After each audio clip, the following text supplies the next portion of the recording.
पता नहीं कब वेबसाइट खुले। आज मुझे संतोष के साथ कहना है कि आज 1 मिनट में 15,000 रेल टिकट मिलना संभव हो गया है।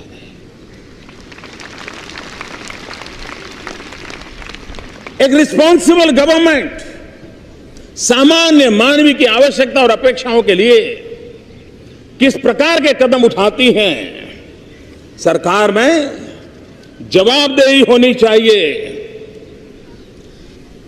सारे देश में एक वर्ग है, खास करके मध्यम वर्ग, उच्च मध्यम वर्ग, उसको जब मिलो कभी कभी वो पुलिस से ज्यादा इनकम टैक्स वालों से परेशान हुआ करता है। स्थिति मुझे बदलनी है और मैं लगा हूं, बदल के रहूंगा।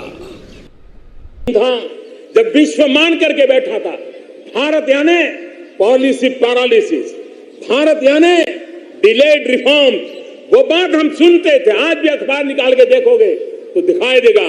लेकिन आज दुनिया से एक ही बात आ रही है, रिफॉर्म, परफॉर्म, ट्रांसफॉर्म, एक के बाद एक नीति विषयक समयबद्ध निर्णयों के सिलसिला।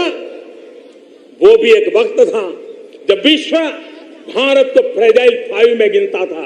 दुनिया चिंतित थी कि दुनिया को डुबोने में भारत भी अपनी भूमिका अदा कर रहा है। फ्रेजाइल 5 में हमारी गिनती हो रही थी। लेकिन आज दुनिया कह रही है भारत $multi-trillion के इन्वेस्टमेंट का डेस्टिनेशन बन गया है। $multi-trillion के इन्वेस्टमेंट का डेस्टिनेशन बन गया है। वहीं से आवाज बदल गई है। मेरे प्यारे भाइयों बहनों, दुनिया भारत के साथ जुड़ने की चर्चा करते समय हमारे इंफ्रास्ट्रक्चर की चर्चा करती थी। कभी बिजली जाने से ब्लैकआउट हो गया, उन दिनों को याद करती है। कभी बॉटल नेक की चर्चा करती थी। लेकिन वही दुनिया, वही लोग, वही दुनिया को मार्गदर्शन करने वाले लोग इन दिनों कह रहे हैं सोया हुआ हाथी, भारत के लिए कह रहे हैं सोया हुआ हाथी अब जग चुका है, चल पड़ा है। सोए हुए हाथी ने अपनी दौड़ शुरू कर दी है और दुनिया के अर्थवेत्ता कह रहे हैं, इंटरनेशनल इंस्टीट्यूशंस कह रही है, आने वाले 3 दशक तक, 30 साल तक विश्व की अर्थ ताकत को भारत गति देने वाला है। भारत एक विश्व के विकास का नया स्रोत बनने वाला है। ऐसा विश्वास आज भारत के लिए पैदा हुआ है।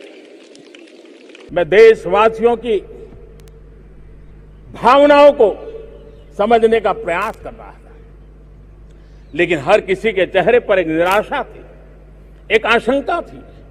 लोग सोचते थे क्या ये देश बदल सकता है? क्या सरकारें बदलने से देश बदल जाएगा? एक निराशा